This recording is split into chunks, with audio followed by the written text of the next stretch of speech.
Pourquoi le workshop? Parce qu'en fait, c'est la solution de facilité de la business analysis. En disant, on habite tous les utilisateurs dans une même pièce et puis ils sont arrivés avec ce résultat-là. Alors qu'en fait, un workshop, c'est très compliqué à organiser. Ça demande énormément de préparation. Ça demande que tout le monde soit disponible au même moment. Et ça demande de supprimer énormément de biais. Et les biais, c'est ce qui tue le recueil des besoins.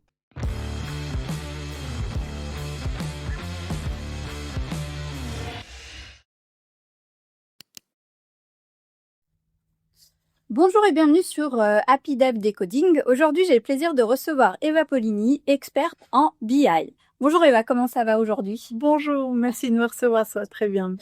Déjà, pour commencer, est-ce qu'il te serait possible de nous dire ce que c'est que la BI? Oui, c'est la business intelligence et ça regroupe toutes les parties analytiques. Il y en a certains qui mettent tout ce qui est machine learning et intelligence artificielle dedans, tout ce qui est reporting d'entreprise. Ok.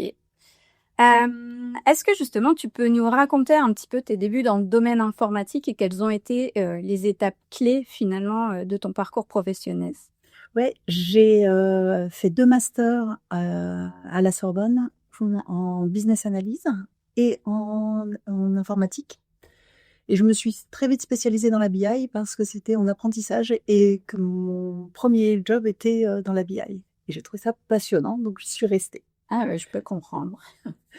Et les étapes clés de mon parcours, juste après l'école, j'ai fondé une entreprise avec mon conjoint de mon filleul de promotion.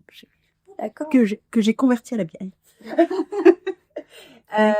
Et puis ensuite, nous sommes partis à l'étranger plusieurs années pour tester de nouvelles cultures, de nouvelles façons d'approcher les données, de nouvelles façons de travailler aussi. Parce qu'il y a beaucoup de différences en fonction des cultures. D'accord. Ce qui donne une vue un peu plus holistique que centrée sur un marché ou une entreprise ou un écosystème. Ok. Et justement, tu es partie dans quel pays? Alors, on a vécu au Canada, en Argentine et en Australie. Ah waouh! Donc, très diversifié. Ah oui, clairement, ouais. Et quelles sont justement les différences que tu as vues entre ces différents pays? Le Canada est beaucoup plus à l'anglo-saxonne. Nous, on était à Toronto, je travaillais pour BlackBerry à l'époque. Et ils travaillent beaucoup plus en black box. C'est-à-dire que en France, d'où je viens, de Paris, on travaillait beaucoup sur des process où on avait besoin de la validation de tous nos managers. Au Canada, on te donne une tâche, tu te débrouilles pour faire ce qu'il faut dedans, et quand tu viens demander la validation à ton manager, il dit « je t'ai embauché parce que t'es qualifié, débrouille-toi ». Moi, je veux juste le résultat. Je fais « waouh, ok, on valide pas d'architecture ». Il fait « non, tu te débrouilles ». En Argentine, de par leur contexte politique, ils sont beaucoup plus méfiants du gouvernement et des données. Donc, les présentations, par exemple, de reporting nécessitent à chaque fois le tableau ou le graphique, et puis dessous, une phrase qui expliquait comment interpréter le tableau pour être sûr qu'on n'interprète pas de façon un peu étrange. D'accord. Donc, ça reflétait vraiment le rapport qu'on a à la donnée, à la politique et à l'information. Je trouve hyper intéressant. Et en Australie, alors c'est le pays où j'ai le plus travaillé, on y est resté 5 ans, hein, mais c'est aussi le pays où j'ai trouvé qu'il y avait une balance entre la vie pro et vie perso qui était pas si mal. Dans beaucoup de métiers, c'est assez équilibré. Alors moi, j'avais un boulot un peu particulier là-bas, je faisais du légal. Donc j'avais des grosses phases de travail et puis des grosses phases. Ils t'autorisaient à avoir des grosses phases de blanc pour récupérer, c'était OK pour eux. D'accord. Parce que j'avais jamais vu encore. Ouais, c'est particulier, effectivement, ouais. Et par rapport à ton expérience qui est un petit peu diversifiée, quelles sont les leçons significatives que tu as apprises dans tes projets? Alors, j'ai appris que les bonnes pratiques sont sur des projets simples, sont pas tout à fait obligatoires. Et on peut s'en passer sur des projets compliqués ou avec beaucoup d'enjeux. sont obligatoires. Sinon, plusieurs fois, je me suis vue recommencer le projet parce que certaines bonnes pratiques n'avaient pas été appliquées. Wow. Et ce qui peut paraître des détails, vraiment. Et puis que la surqualité aussi était pas forcément là où il fallait aller. Parce que souvent, surtout en tant que femme dans l'IT, on a un peu le syndrome de l'imposteur, on veut montrer qu'on est bonne élève et qu'on fait tout bien comme il faut. Ça m'a joué des tours. Donc un peu de souplesse niveau qualité, quoi. Un peu de souplesse au niveau qualité et plus s'adapter à la culture et au contexte plutôt que de faire les choses pour se dire je les ai fait correctement et j'ai bien fait mon métier. D'accord, ouais, je comprends. Est-ce que tu peux justement expliquer l'importance de la business intelligence et de la business analyse aussi, puisque tu abordes un petit peu les deux, dans les entreprises d'aujourd'hui et comment est-ce que ça transforme leur prise de décision? Oui. Alors la BI, la business intelligence en tant que telle, devient de plus en plus commun dans les entreprises. Et les prises de décision supportées par la data sont de plus en plus... ça va être un lieu commun de dire je vais utiliser la data pour supporter ma décision parce que chaque dirigeant a besoin de justifier d'où vient comment il a pris ses décisions. Oui. Sur les grosses entreprises, en tout cas, les PME, on a encore des dirigeants qui connaissent tellement leur entreprise par cœur qu'ils sont capables de jauger. Ouais. Ils le font au talent. Ce qu'ils sont d'ailleurs la plupart du temps. Et la BA, c'est encore un domaine qui est très méconnu. J'ai rencontré beaucoup de gens qui me disaient la BA, un bon business analyst, c'est quelqu'un qui a du bon sens. Et j'ai un chef qui récemment m'a dit mais en fait, c'est la première fois que je rencontre un BA dans ma carrière. Ok, je comprends à quoi ça sert. Ah oui. Parce qu'il y a 80 sur le marché, il y a 98% des projets des BA qui sont pas formés. C'est souvent des gens qui sont soit du métier, soit de l'IT et qui veulent bien, qui communiquent assez bien, donc ils font un peu le pont entre les deux. Ouais. Par contre, des BA formés, il y en a très peu. Et c'est une compétence qui est à la fois difficile à faire reconnaître sur le marché. Oui, ça c'est vrai. Mais quand on arrive à la faire reconnaître ou qu'on montre la valeur ajoutée, les gens nous disent ah mais oui, mais en fait ça change la vie. Et la BA, c'est vraiment bien comprendre le problème et développer des solutions qui ont vraiment de la valeur ajoutée pour l'entreprise. C'est là qu'il y a un gros gap. Autant au niveau IT, surtout maintenant avec l'intelligence artificielle, entre un papier qui sort de recherche et l'implémentation dans le marché, c'est à peu près 6 mois, entre 3 et 6 mois. Oui. En business analyse, on a 30 ans de retard. C'est assez colossal. Ah, c'est énorme. C'est énorme. Et là, il y a vraiment plein de choses à aller chercher pour quelqu'un qui cherche à avoir justement de la valeur ajoutée sur le marché et trouver des compétences qui sont prisées.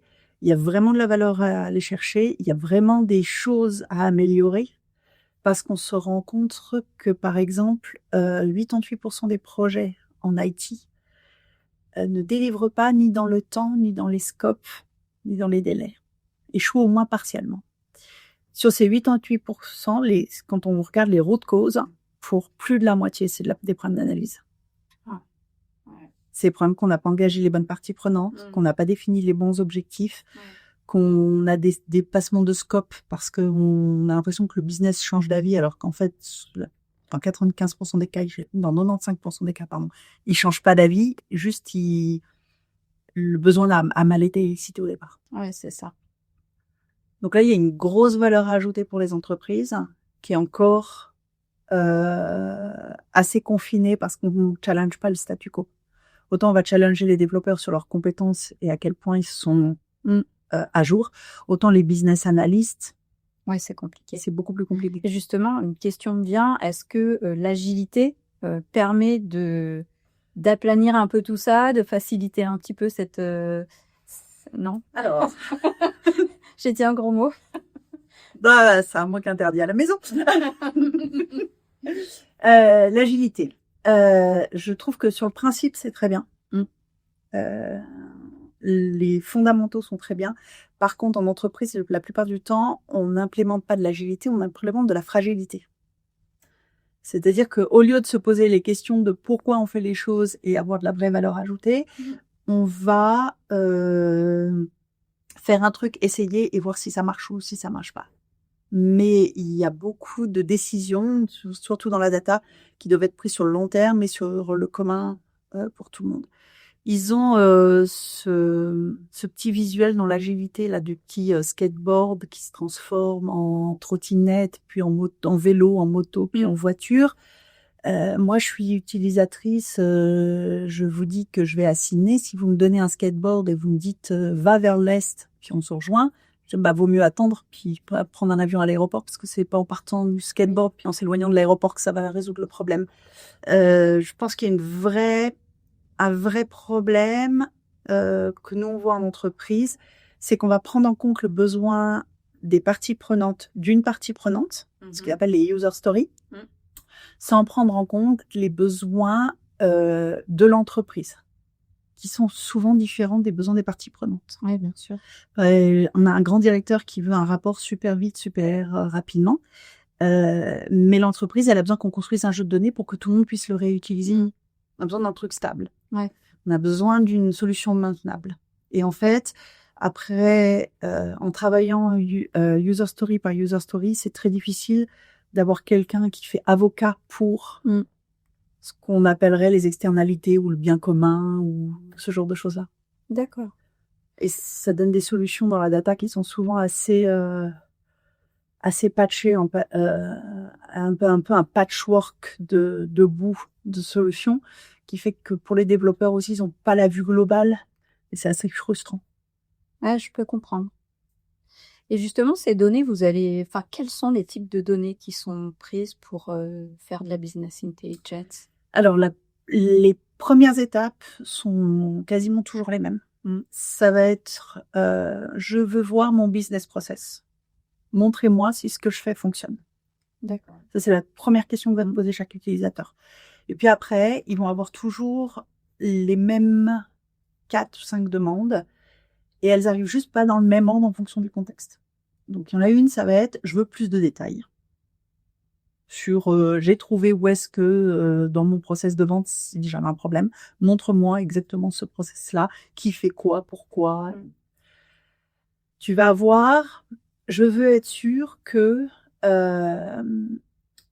je n'impacte personne. Je veux montrer que je ne crée pas des problèmes en cascade derrière, parce que c'est ça qui me permet de montrer que j'ai atteint mes objectifs de l'année, que j'ai bien fait mon PAF et que je vais avoir mon bonus. Tu vas avoir l'inverse en amont. Oui, mais je peux pas vendre si j'ai pas une liste de prospects. Montre-moi que le gars qui collecte les données des prospects, la personne qui est en amont de la vente, me cause pas de problème. Et puis après, on va avoir toute la dimension historique et toute la dimension future. Donc, toute la dimension historique, ça va être le top management, qui va demander beaucoup plus d'historique dans les données pour voir l'évolution dans l'entreprise. Bien sûr. C'est notamment, surtout le reporting financier, ce qui va leur permettre d'aller négocier les prêts, tout ça, parce qu'ils peuvent montrer qu'ils augmentent d'année en année. Donc, sur les premiers reporting, on est sur une historisation de 3 mois, 6 mois. Sur le middle management, on va être sur du 6 mois. Et puis, sur l'historique, le top management, ça va être du 2-3 ans. D'accord. Et il y a des business cases où ça demande plus d'historique, mais c'est hyper rare en réalité. Et puis après, on va avoir tout ce qui est prédictif. C'est-à-dire que par rapport au passé, aux décisions que j'ai prises et ce que j'ai fait, montre-moi si dans le futur, ça va marcher, on va dans la bonne direction. Et ça inclut de l'intelligence artificielle pour ça. C'est ça. Et toute cette partie-là, c'est plus de l'intelligence artificielle, juste parce que les logiques d'algorithmes sont pas les mêmes et sont pas supportées par les mêmes outils. Pour des raisons de capacité. Ok. Justement, quels sont les projets de recherche auxquels tu aurais participé? Est-ce que tu peux nous en toucher quelques mots? Depuis janvier, là, j'ai été approchée par une association qui s'appelle Requirement Engineering, qui est une un regroupement de chercheurs qui font de l'ingénierie des besoins. Et puis, eux ont la problématique inverse, c'est qu'ils font de la recherche, mais ils s'aperçoivent que c'est pas appliqué en entreprise et ils se disent, ouais, mais nous, on cherche, mais que ce soit utilisé. Donc, on est en train de travailler pour faire courroie de distribution entre les deux, le monde business et le monde de la recherche, mettre un peu d'huile dans les rouages pour voir comment on pourrait plus s'appliquer. Ok. Donc, il y a notamment toute une partie où ils cherchent des gens du business pour faire des papiers de retour d'expérience qui vont leur servir à démarrer des projets de recherche. Ok. De l'autre côté, ils ont l'inverse, c'est-à-dire que si on a des projets qui sont qui peuvent être suivis par un chercheur, ils peuvent aussi financer une partie de recherche sur nos projets. D'accord. Donc, il y a des financements qui sont disponibles sur le sujet. Et là, on travaille vraiment à prendre des choses de la recherche qui pourraient nous être utiles en entreprise et à faire de la vulgarisation. Ok. Donc, en mêlant recherche, business intelligence et business analysis. Alors moi, c'est tu m'avais dit. Voilà, moi, c'est eux, ils sont vraiment ingénierie des besoins. Ok. Donc, business analyse. Peu importe le sujet. Ok. Moi, je suis axée BI, donc je viens avec ma casquette, mon axe BI. Par contre, venez nous rejoindre si vous voulez. Passe le message à le début. Venez nous rejoindre. Venez nous rejoindre parce que on cherche plein de gens du business qui seraient intéressés pour faire le pont entre les deux. Quel type de business? Des business en particulier ou Alors eux, ils appellent ça l'industrie. Ok. C'est tout ce qui est pas recherche. Ok. Et ça peut être n'importe quel. Vous construisez des Airbus, des avions, des trains, on peut essayer un peu avec tout, puisque la business analyst, c'est vraiment comment on va rendre l'implicite qui est dans la tête de nos utilisateurs explicite et assez explicite pour que les développeurs, les ingénieurs puissent travailler. Ok. Et tu m'avais expliqué aussi que c'était entre Zurich et Genève, hein, c'est ça? Voilà, alors c'est le lead, il est à l'université de Zurich. Ok. Moi, je suis assistée par un chercheur de l'EPFL, parce que donc Zurich c'est en anglais et le chercheur de l'EPFL m'aide parce que c'est lui en français. Ok. Parce que je fais partie de IBA Oui. Genève, donc IBA là c'est le métier, une association professionnelle pour la business analyse. Oui. Et nous, notre communauté, elle est francophone pour l'instant. Donc, il faut déjà faire, quand on dit qu'il faut faire courroie de distribution, il faut faire courroie de distribution entre l'anglais et le français. Oui. Il faut faire courroie de distribution entre le vocabulaire, parce qu'on n'a pas du tout le même vocabulaire dans les deux métiers. Ouais. C'est que la business analyse, au niveau de la recherche, ils savent pas ce que c'est. C'est de l'ingénierie des besoins. Et quand on parle d'ingénierie des besoins, nous, dans les recrutements, dans nos jobs et tout le monde nous regarde bizarrement et on dit, oui, mais c'est de la business analyst. Ah, oh, c'est quand même assez similaire. Donc, il y a tout un travail de traduction et de langue et de domaine entre les deux communautés. Ok. Ouais, ça doit pas être simple, du coup. Hein. C'est super intéressant. Oh, mais c'est ce qui compte. C'est ça. J'ai vu aussi que tu avais écrit un livre qui s'appelle Business Intelligence, le recueil de besoins. Est-ce que tu peux nous en parler? Oui, volontiers. C'était juste avant le Covid.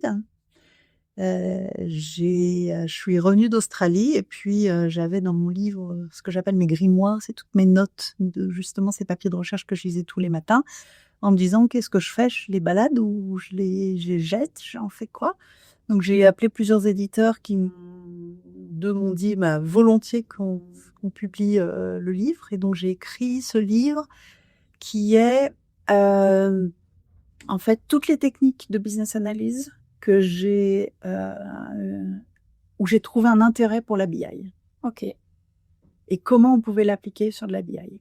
Typiquement, l'UML, c'est difficilement applicable pour la BI parce que c'est assez du transactionnel. Il y a quand même quelques cas d'utilisation, mais il y a plein d'autres techniques aussi. Alors, il y en a certaines qui sont dans le BABOK, c'est le Book of Knowledge de la business analyse, qui sont disponibles, mais il y en a aussi plein d'autres qui n'existent pas dans notre Bible de la business analyst qu'on peut utiliser pour la BI. Et je l'ai publié il y a donc c'était entre les deux confinements en France, donc 2021. Quoi. Là, je travaille, on finalise. Ça devrait arriver prochainement, une version anglophone. Ah, super. Pour Business Expert Press, c'est une maison d'édition aux États-Unis et les universités d'Harvard. Ok. Et c'est un exercice complètement différent et c'est une version traduite et augmentée. D'accord. Ah, c'est intéressant.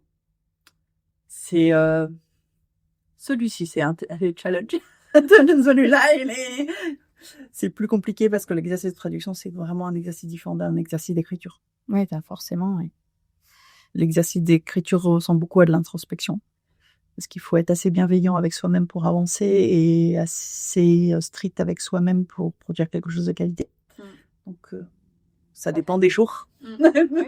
Ça dépend des jours et des sujets. L'exercice de traduction est encore un exercice plus compliqué, surtout quand on traduit pas dans sa langue maternelle. Là, c'est vraiment un exercice d'anglais. Ouais, faut s'y mettre, quoi. Ouais, moins fun.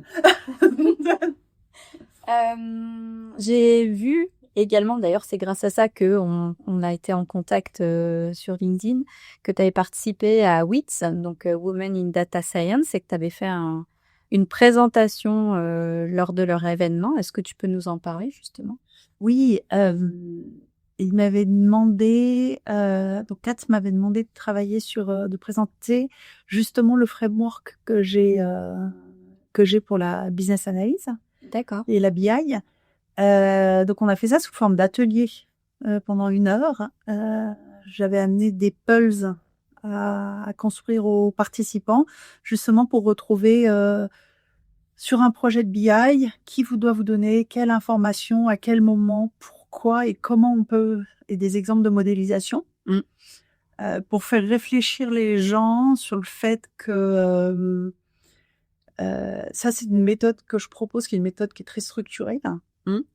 Et que la BA, il y a beaucoup plus à découvrir que juste je prends mon cahier, je vais voir les utilisateurs et je fais une interview. Ou pire, je fais des workshops. Parce que les workshops, ça fonctionne très mal souvent. Et du coup, il y a beaucoup plus à faire au niveau méthodo. Donc c'est ça que je suis venue présenter pendant 1 heure. D'accord. Et comment est-ce que tu as connu WITS J'ai connu Women in Data Science parce que j'étais intervenue en tant que speaker dans une autre conférence et les deux organisatrices se connaissaient. D'accord. Oui, ça facilite les choses. Et le but de cette c'est une association en fait, c'est ça, hein? Ouais. C'est quoi exactement? De Women in Data Science, c'est de promouvoir l'égalité et les femmes dans la data science, parce que la data science, c'est aussi un domaine qui est très, très masculin. Ah oui. Ah, j'aurais jamais pensé de ça, tu vois. Et on croise rarement des ingénieurs, mais l'IT, c'est un domaine où la féminisation, ça s'améliore. Hein. Oui, ça s'améliore énormément. Ça s'améliore, parce que quand je suis sortie d'école, sur 300 étudiants, on était 2 filles. Hein. Ouais. Voilà, avec avantages et inconvénients, parce qu'il y a des avantages aussi. Hein. Mais elles font un super boulot. Et j'ai été étonnée, c'était la première fois que je participais à ce congrès, et j'étais étonnée du nombre de participants et participants, parce qu'il y avait aussi beaucoup d'hommes. Ouais, mais je dirais 10-15% d'hommes. Quand même. Ouais, c'était pas si mal. C'était chouette. Qui étaient là et qui étaient vraiment... et la qualité des conférences était vraiment impressionnante. La qualité des speakers, on a eu une journée mais passionnante. Et tu as eu des bons retours justement par rapport à ce que toi t'as fait dans cette journée? Oui, j'ai eu des bons retours. J'ai eu plein de gens qui sont venus me voir en me disant « faudrait qu'il en parle à mon chef. » Je vais lui expliquer. J'ai dit « oui, ce qu'il est là. » Et de gens qui étaient très curieux justement, qui m'ont posé beaucoup de questions sur La méthode que vous présentez là, moi j'en avais jamais entendu parler. Alors déjà quand tu expliques le framework, t'as tout le monde qui prend des photos des styles. Donc il y a une vraie demande derrière et beaucoup de gens qui sont venus me voir après pour me poser des questions avec leurs projets concrets. Dans ce projet-là, moi j'ai ça, j'ai ce problème-là, qu'est-ce que vous me conseillez? Ah, c'est bien ça. Donc sur un coin de table, on liste différentes méthodes. Ouais. Donc évidemment, on évince les plus connus, tout ce qui est workshop et interview. Pourquoi le workshop? Qu'est-ce qui fait Pourquoi le workshop? Parce qu'en fait, c'est la solution de facilité de la business analyse. En disant, on a mis tous les utilisateurs dans une même pièce et puis ils sont arrivés avec ce résultat-là. Alors qu'en fait, un workshop, c'est très compliqué à organiser. Ça demande énormément de préparation. Ça demande que tout le monde soit disponible au même moment. Et ça demande de supprimer énormément de biais. Et les biais, c'est ce qui tue le recueil des besoins. Donc, il vaut mieux aller voir les gens, chacun dans leur coin et avec. Typiquement, vous avez un grand manager parce que dans le workshop, vous allez essayer d'avoir un peu tous les points de vue. Oui. Vous avez un grand manager qui vient, il donne son avis, tout le monde se tait, tout le monde est d'accord. Ouais, c'est ça. Donc, en fait, il valait mieux faire une interview avec ce manager directement et vous aurez fait perdre moins de temps à tout le monde. Vous avez quelqu'un d'expérimenté qui est là versus des juniors qui viennent d'arriver. Pareil. Des femmes versus des hommes. Des cultures asiatiques ou d'Europe du Nord qui sont beaucoup plus réservées que des cultures latines. Et en fait, une fois que le workshop il est là, on essaie de faire preuve d'intelligence collective. Il y a tous ces biais qui rentrent en jeu. Et le problème, c'est que si on n'a pas le résultat escompté, c'est très difficile après de revenir pour une deuxième session pour soit refaire un workshop sur à peu près la même problématique parce qu'on s'est aperçu qu'il nous manquait des bouts, ce genre de choses-là. Alors qu'il y a plein d'autres techniques qui permettent ça. D'accord. Ça peut être la méthode des 6 chapeaux, ça peut être la méthode Delphi, ça peut être de l'anti-brainstorm. Il y a plein de méthodes créatives qui permettent d'arriver à des résultats qui sont mieux que ça. Okay. Et je pense que le brainstorm, c'est un peu comme les interviews, c'est la solution de facilité souvent. Ok. Et on la prend sans se demander si c'est la solution qui est adaptée à notre contexte. Ok, c'est intéressant. Donc du coup, pour en revenir à Weeds, tu disais, excuse-moi, vous avez du non, fait dévier donc Weeds, ce qui a été impressionnant, c'était la qualité et la quantité d'intervenants au congrès. Kat fait un boulot mais incroyable sur le sujet et j'ai été vraiment impressionnée par leur conférence et le dynamisme de l'association. Ok. Et tu parlais de diversité tout à l'heure, notamment par rapport aux femmes. Est-ce qu'il y a d'autres choses sur lesquelles tu es engagée pour faire bouger un peu les choses? Alors, j'ai un point de vue un peu différent, c'est-à-dire que sur les questions de diversité, et notamment là sur le féminisme, on en a toute une définition différente du sujet. Il y en a qui sont pour la discrimination positive, il y en a qui ne le sont pas. Je suis plutôt dans la deuxième catégorie, et même si je comprends que pour faire bouger les lignes, il faut bien trouver des solutions. Cette solution ne me paraît pas hyper adaptée, mais c'est aussi un mal nécessaire. C'est-à-dire qu'on a besoin d'outils, même si c'est pas les outils les plus appropriés. Ce que je fais à mon niveau, c'est que je prends la parole parce que effectivement la parole des femmes dans l'IT est pas si fréquente. Je vais notamment donner des cours où je mets quand même une petite composante sur le sujet parce qu'il y a encore un gros boulot avec les étudiants à faire. Notamment là, j'ai une classe. Il y a 5 filles, ils font des travaux, 5 femmes, ils font des travaux en groupe. Les secrétaires de chaque groupe, ce sont que les femmes. Oh, c'est dommage. Et je n'ai que des messages de mes étudiantes. Ouais. Où elles se prennent même pas la peine de mettre leurs collègues en copie en disant non mais de toute façon je leur lirai l'email. Voilà. Ok. Voilà. Donc on travaille là-dessus. Parce qu'il y a plein de façons d'y travailler justement. Bien sûr, ouais. Ah, mais c'est fou quand même. Ça fait mal au cœur. Oui, j'imagine. Voilà, donc. Et selon toi, quels sont les principaux défis auxquels les entreprises font face aujourd'hui au niveau business intelligence et business analysis? Alors, je mets les deux. Ouais. Du coup. Là, ce qui va arriver beaucoup, c'est la qualité par rapport à tout ce qui est IA. L'IA, ça paraît un outil, une baguette magique où on dit on fait tout par l'IA. Et en fait, déjà dans nos métiers au quotidien, on a des utilisateurs qui ont du mal à comprendre la donnée, à avoir toute cette ce qu'on appelle la data literacy, à vraiment aller prendre des décisions avec des données qu'ils comprennent et avec lesquelles ils sont OK et qu'ils interprètent de la bonne façon. C'est déjà un challenge énorme, mais avec le coup de baguette de l'IA, ça rend les choses encore plus opaques. Donc, il va y avoir une vraie différence entre les gens qui soit le font à la main, soit utilisent l'IA en disant bah, ça va, je vais prompter dans le chat GPT et ça va fonctionner. Oui, bien sûr.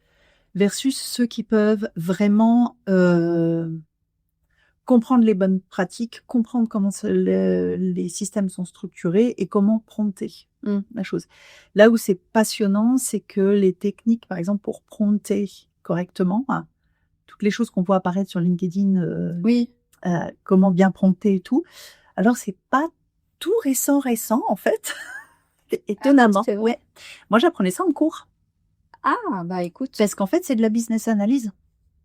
C'est comment éliciter correctement, exprimer correctement un besoin pour en faire un code informatique. Donc, c'est juste que à la place du développeur, on a une intelligence artificielle, mais concrètement, bien prompter, c'est ça.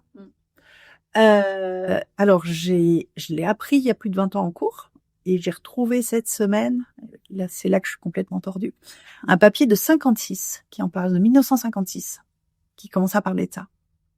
Ah, comme quoi, on n'a rien inventé. Juste, c'est devenu industrialisé et maintenant c'est obligatoire. C'est une compétence qu'il va falloir avoir. Parce que la différence entre deux personnes va se faire sur la qualité des prompts.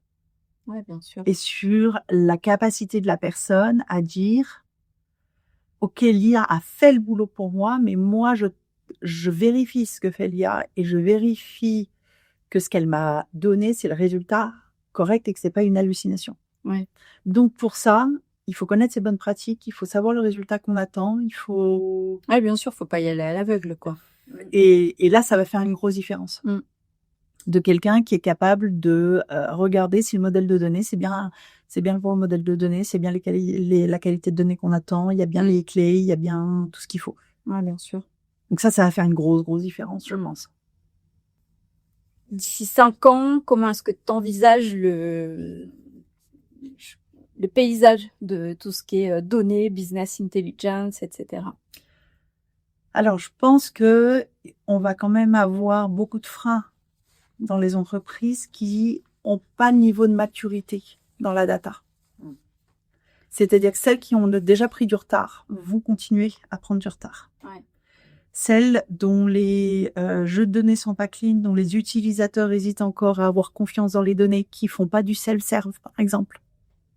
Parce qu'en reporting, on a en analytics, on a vraiment deux tendances. On a soit l'IT vous prépare vos reports déjà tout fait, vous cliquez un peu autour pour récupérer l'information dont vous avez besoin, soit vous avez un catalogue de données puis vous faites vos propres reports.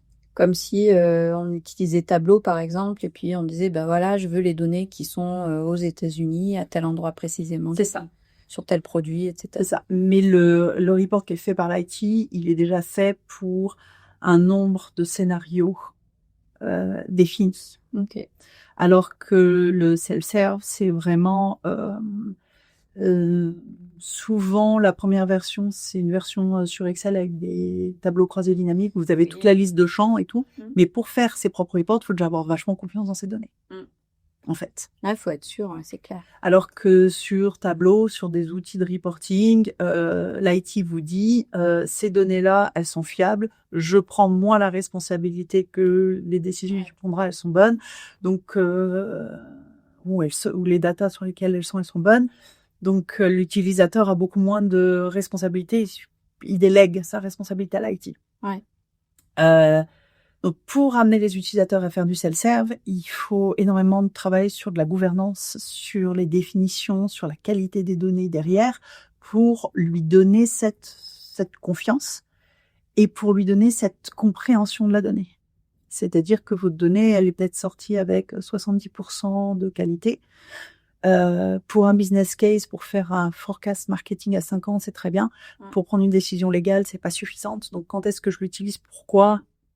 Et quand est-ce que, en tant qu'utilisateur, je mets le haut là en me disant non, là, je sais que là de ma donnée elle est pas folle, je peux pas prendre ce genre de décision là. C'est un gros travail avec les utilisateurs. Et donc l'IA va accélérer ce truc, cette chose-là, c'est-à-dire que maintenant ceux qui sont capables de faire du self-serve vont être capables de générer les reports à la volée, de l'envoyer de l'IA dans Copilot et tout pour faire des analyses. Et où Copilot va pouvoir vous faire des analyses. J'ai vu des choses très jolies avec Snowflake, justement. Ouais. Où ils sont capables de voir les différences de mois en mois, de semaine en semaine, et de ramener les 3 informations principales de vos données, sans que vous ayez à regarder tous les reports. Ouais. Donc ça, si l'utilisateur a confiance dans les données, ça va aller très vite et encore plus vite. Par contre, si l'utilisateur n'a pas confiance dans les données, les projets vont échouer les uns après les autres parce que c'est bien beau de sortir quelque chose si c'est pas utilisé. Et si ils lui répondent ouais mais on ne sait pas trop comment l'utiliser, ça va être problématique. Et t'as croisé justement des entreprises où c'était bien mis sur la partie données déjà ou pas?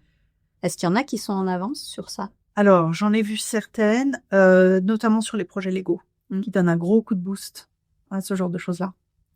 Parce que ça va pas être forcément tous les domaines de l'entreprise. Ça va surtout être quelques business process, quelques jeux de données par-ci par-là qui ont été faits de façon hyper rigoureuse alors ça peut être pour du légal, ça peut être parce que c'était le business case au départ, ça peut être parce que vous avez eu des développeurs ou des utilisateurs qui avaient vraiment ça à cœur, ou de faire un pilote. Ça va être rarement sur toute l'entreprise. Ça c'est assez idyllique et je l'ai pas encore croisé. Ok. Peut-être un jour. Alors, quelles sont pour toi, est-ce que pour toi, il y a certaines méthodes qui sont innovantes, justement au niveau de la business intelligence? Non. Alors, au niveau de la business intelligence, ça va être tout ce qui est intelligence artificielle en ce moment, vraiment. Ça va être aussi toute la partie BA. Où souvent on nous regarde avec des grands yeux en me disant qu'est-ce que vous allez apporter en BA et puis j'ai des collègues qui revenaient avec mon livre en me disant ah mais en fait les solutions elles sont chapitre 2. Voilà. Et si on lisait chapitre 3? Non mais vraiment. Mais oui, il y a toute cette innovation dans la définition des problèmes et dans le fait qu'on n'accepte plus que un projet qui livre pas dans les temps, qui livre pas dans la qualité, c'est OK. En fait, tant qu'on accepte ça dans l'entreprise, on fait pas de lesson learn, on fait pas on se pose pas les bonnes questions pour s'améliorer. On accepte le statu quo. Donc je trouve qu'il y a vraiment ça qui va arriver. Parce que en plus, avec tous les outils, notamment il y a des outils de génération de code, BI Genius ou ce genre de choses-là qui vont énormément plus vite au niveau développement. Où les temps de développement vont être de plus en plus réduits. Donc ce qui va faire la différence sur la livraison, c'est ce qu'on est en train de livrer la bonne chose. Ouais, bien sûr. Et c'est là où je pense que l'agile devient moins pertinent. Ah. Parce que l'agile, c'est on fait des itérations pour être sûr de pas aller dans le mur. Mais avec les générations de code ou les intelligences artificielles qu'on a maintenant, les sprints vont être tellement courts, les livraisons vont être tellement courtes, qu'en fait, la question, c'est pas est-ce qu'on livre la semaine prochaine, c'est qu'est-ce qu'on livre, est-ce que c'est vraiment ça de la valeur ajoutée, ce qu'on livre. Et pas on fait un essai puis on voit la semaine prochaine si ça marche. Ouais, bah oui, forcément. Ça va changer. Ça va changer le paradigme. Ouais, clairement. Et justement, quels sont tes conseils pour les entreprises? Alors, dans les conseils, je trouve que dans la data, ce qui manque souvent, c'est un vrai lien entre les problématiques d'entreprise, un vrai alignement entre les objectifs stratégiques de l'entreprise et les projets qu'on sort. Ouais. Souvent, on gère ça par portfolio, on gère ça par jeu de données, par data domain, mais il y a rarement où on gère ça avec des stewards, des data stewards, choses-là, mais il y a rarement quelqu'un qui prend le lead et qui dit, voilà, ça c'est mes objectifs à 5 ans dans l'entreprise ou à 3 ans dans l'entreprise. C'est comme ça que je les ai découpés, ça c'est mes milestones de management, mes milestones opérationnels, et comment, avec la data, on vient supporter ça de façon proactive. Souvent, ce qu'on voit en entreprise, c'est le business arrive avec un besoin de report, une question, et on répond à ça de façon complètement réactive. Ok. Mais on va jamais leur dire, ok, si vous avez besoin d'atteindre cette milestone dans 6 mois, nous, on va anticiper et on va s'organiser comme ça parce que c'est ce qui a le plus de valeur ajoutée pour vous dans 6 mois. Ouais. Et on laisse complètement le business driver les priorités IT. Sans vraiment avoir d'influence côté IT. Ce qui fait que le business essaye de nous donner des directions, mais les projets sont beaucoup plus longs que ce qu'ils espéraient. Et il y a souvent une décorrélation entre comment on gère l'IT et comment on gère le business et comment on gère les priorités des uns et des autres. Cet alignement, il est juste complètement critique. Je l'ai vu fonctionner justement sur après des projets Lego où c'était au départ, ça prend plus de temps parce qu'effectivement, il y a toutes ces étapes d'alignement. Mais après, par contre, ils reviennent et ils attendent pas 1 semaine ou 2 semaines avant d'avoir leurs résultats. On sait tout de suite comment on peut livrer, qu'est-ce qu'on peut livrer, quand. Et le business vient pas avec un report nous dire est-ce que vous pouvez me faire ça. Ils comprennent la logique et l'alignement qu'on a fait, donc ils savent si c'est dans notre map et ils savent ce qu'ils peuvent nous demander. Oui, forcément. Ok. Et ça c'est passionnant. Et dans tes projets futurs, alors, qu'est-ce que tu as de prévu? Alors, dans mes projets futurs, il va falloir terminer, c'est le deuxième opus. Voilà, parce que c'est quand on finit par un premier projet, c'est un peu compliqué de s'attaquer à plusieurs choses en même temps. Je travaille, je donne des cours dans une université, une école à Paris. Et je suis en pourparlers avec d'autres écoles. Alors c'est ponctuel, mais c'est hyper intéressant parce que j'adore la pédagogie et qu'en plus c'est des sujets assez variés. Donc je vais travailler sur du data legal et éthique, de la data stratégie, de l'intelligence artificielle et de la BA. D'accord. Justement, comment sur un cours d'intelligence artificielle, comment appliquer la business analyse et pour prompter correctement pour aller un peu plus loin que les posts LinkedIn. Donc je travaille là-dessus. J'ai été approchée par quelques entreprises pour justement mettre en place le framework et faire des essais. C'est bien. On va voir où ça mène. Je te souhaite que ça fonctionne. J'espère. J'espère. Et puis je donne des conférences quand je suis appelée où je réponds volontiers en question. Podcast. Est-ce que tu aurais des conseils à donner justement pour les jeunes générations qui souhaiteraient suivre un peu tes pas ou entrer dans le monde de la business intelligence? Oui, alors, le monde de la business intelligence, c'est un monde qui est hyper intéressant parce que c'est un domaine en IT où vous allez être au plus proche des dirigeants. Il faut vraiment comprendre comment ils vont diriger l'entreprise pour arriver à fournir l'information de la bonne qualité. C'est aussi un domaine, alors après, un peu comme toutes les fonctions support, mais vous pouvez travailler dans plein de domaines différents. Et ça rend le métier mais tellement varié. Je pensais jamais que j'aurais aimé le légal. Comme quoi, hein. Comme quoi, et c'est le domaine qui m'a le plus passionnée. Et vous pouvez passer du marketing à la vente, au légal, j'étais en Australie, j'ai travaillé pour des aciéries. Les gars viennent vous expliquer comment fonctionne une aciérie. C'est bien ça. Voilà, alors au départ, on ne comprend pas grand-chose. Surtout avec l'accent anglais et australien. Qu'est-ce que je fais là? Mais du coup, ça demande énormément de curiosité. Et au final, ça devient un métier assez créatif. Parce qu'une fois qu'on a bien compris les bases de la data et qu'on a compris leurs problématiques, on peut leur suggérer plein d'idées et trouver dans la data de la valeur ajoutée auquel ils n'avaient pas pensé. Ça, c'est super chouette pour moi de voir les utilisateurs dire ah, c'est le report que je vous ai demandé, puis faites une liste de points en dessous, ils font ah, mais j'avais pas pensé à ça, mais c'est tellement chouette. C'est bien. Ça c'est vraiment À la reconnaissance. c'est vraiment cool ça. Donc il y a apprendre, pour moi c'est le principal. Apprendre, et c'est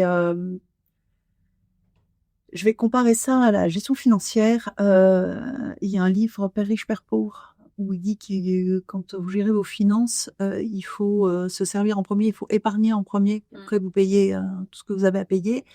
C'est un peu ça. C'est-à-dire que levez-vous le matin 1 heure plus tôt et vraiment apprenez au moment où votre cerveau il est frais et dispo, apprenez pour vous des choses nouvelles. C'est ce qui va faire que sur le long terme, vous resterez soit compétitif, soit motivé par le travail. Parce que c'est des domaines qui évoluent tellement vite.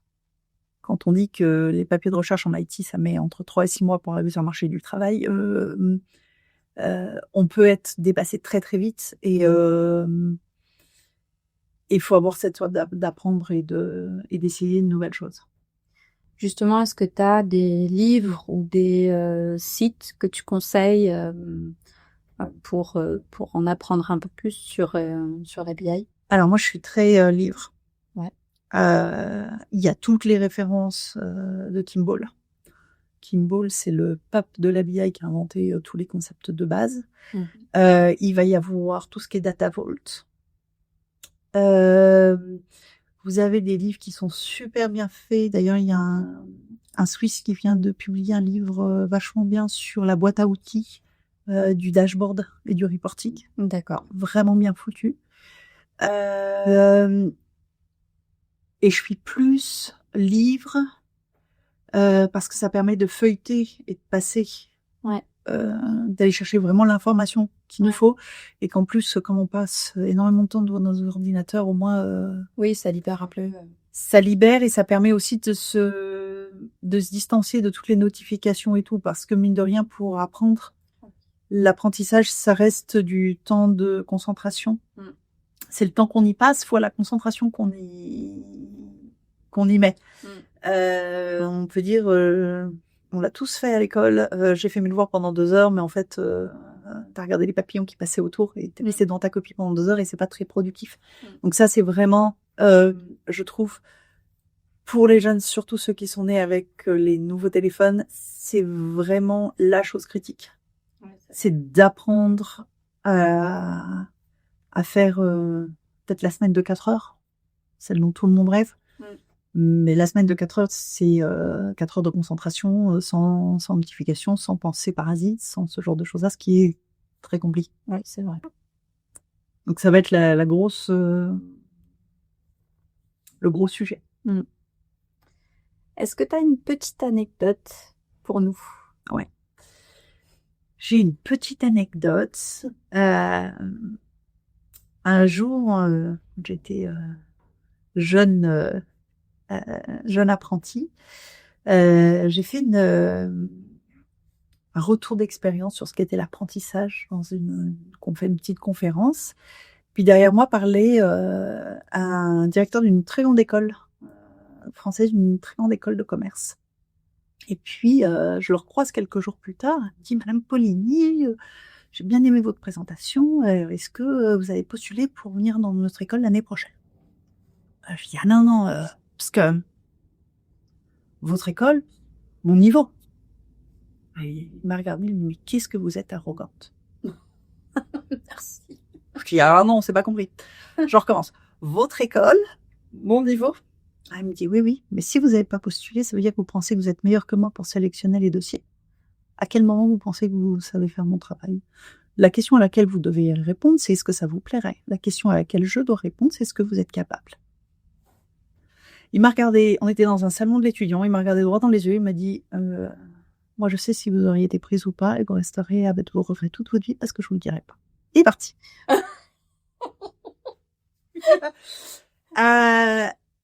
Ça a été un des moments les plus révélateurs de ma carrière. Je me suis dit: plus jamais je me pose la question si je suis capable ou pas. La seule question que je fais, c'est: est-ce que je veux j'ai envie, est-ce que j'accepte d'en baver pour essayer? Oui, bon on verra. Ouais, c'est génial. C'est une super leçon de vie, ça. C'est une super leçon. J'ai adoré cette leçon. Ah. Mais un petit peu comme aujourd'hui. Quand vous m'avez invité à faire ça, est-ce que j'ai envie? Oui. Est-ce que je suis capable? Elle coupera au montage ou elle publiera pas si ça va pas. Et voilà. C'est sûr. Et je me suis pas du tout posé la question de ce que je suis capable. J'ai juste dit: j'ai envie d'essayer. On verra ce que ça donne. Ouais, c'est top. Et du coup, un petit mot de fin, quelque chose à ajouter? Je vous remercie de m'avoir accueilli dans ce podcast. C'était une super expérience et j'ai vraiment apprécié ça. Pareil. Et je trouve ça super justement d'avoir plein de points de vue différents sur la data et sur l'IT en général. C'est assez rafraîchissant de voir que de plus en plus de gens prennent la parole pour faire évoluer notre métier. Ouais, oui. Merci en tous les cas d'être venu, et puis j'espère que tout va fonctionner sur tes futurs projets. Merci beaucoup, merci beaucoup. À très vite.